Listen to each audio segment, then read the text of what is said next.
I proposed to my girlfriend and out of nowhere, she thought it was finally time to introduce me to her secret inner circle of friends, and now I'm already thinking about ditching this relationship. I, 32 male, just recently proposed to my girlfriend Sharon, 30 female, of 2 years, like a month and a half ago, and it feels like the second the ring got on her finger, her attitude and behavior took a total 180. The entire time we were dating, we seemed exceptionally compatible, and at least it seemed we shared common beliefs and morals. 7 weeks ago, I proposed and she said yes, and I felt like it was the happiest moment for the two of us. But not even a week later, it's like her attitude totally flipped. I thought I knew all her friends, but one day I came home and there were 6 women I've never seen before, and Sharon introduced me to them. I was curious as to why I was just now meeting them, when I already met Sharon's 2 best friends, Michelle and Octavia, both not present, over a year and a half ago. Sharon said she wanted to make sure we were a sure thing before I met her inner circle. I found this strange, not to mention it was a weeknight and they were quickly draining my wine rack of wine. Sharon still had her own place, but she stayed with me so often that she practically lives here. I still found it really rude when they left, leaving behind 4 empty bottles. I tried to discuss with Sharon about having uninvited guests on weeknights, but she brushed off my concerns very casually. It just felt like she didn't take me seriously at all. The following weeks she went out with the girls several times, and when she brought the girls to my place twice without notice, once with notice to appease me, her words, they all treated me like a butler, shaking their empty wine glasses at me for refills. After the 4th time, I made it clear that I will get a locked wine rack. Sharon just called me no fun after that. It gets worse. Sharon decided me and the girls got off on the wrong foot, and said we should have dinner together at a nice restaurant. Well, I went, and it was not great.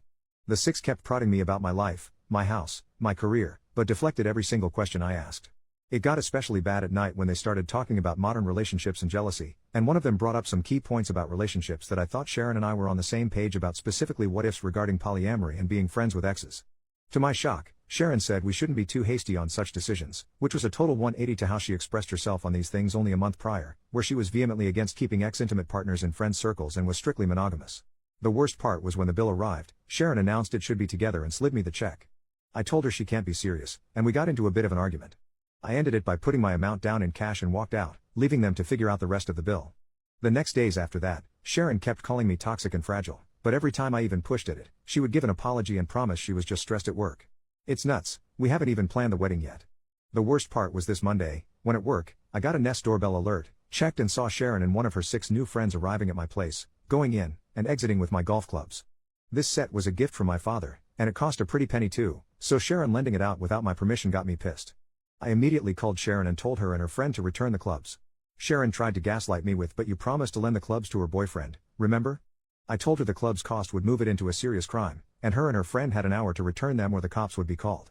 Sharon kept insisted she got my permission and I told her to cut the crap. Well, not 45 minutes later I got another notification of Sharon and her friend coming back with the clubs and going inside, leaving them, and then Sharon's friend flipping off the Nest doorbell on the way out. I got home and saw Sharon's friend literally just threw the clubs right on the living room floor. Sharon tried to talk to me about my toxicity again, and I told her again to cut the crap. I said if I knew this was how she was, I would have never proposed. That seemed to freak her out and she again insisted that she was stressed from work, but I wasn't buying it anymore. I told her to return the ring and her key, and we would talk about our relationship this weekend. She cried and begged me not to cancel the engagement, and insisted that it was just stress. I told her again we will talk about it this weekend. She finally relented. I had my house rekeyed anyways after she left, just to be safe. Sharon has been texting me constant messages of love and apologies for getting swept up, and insisted she was only wanting to show me off to her close friends. I don't know, I'm just not buying it.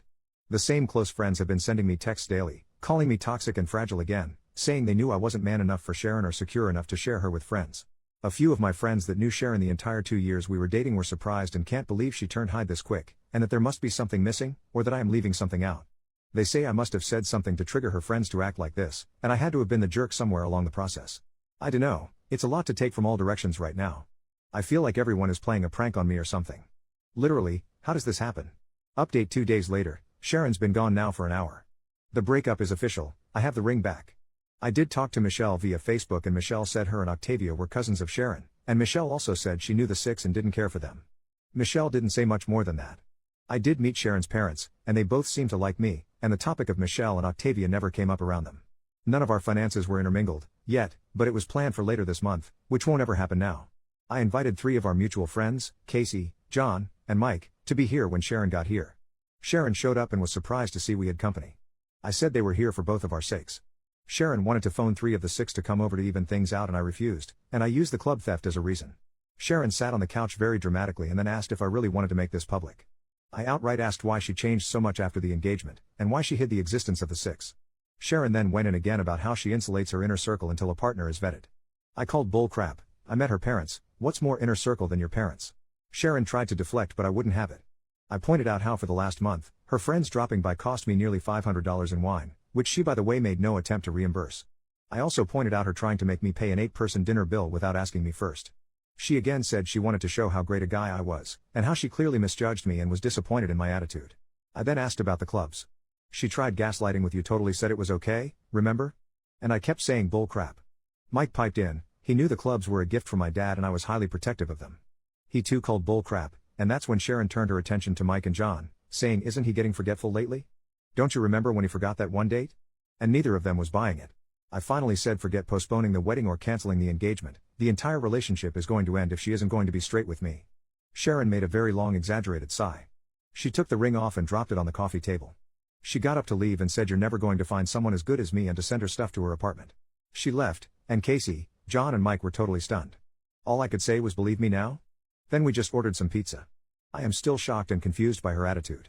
I'm sure the heartbreak will come next, but right now, I'm just kind of numb. I still feel like this isn't real lol.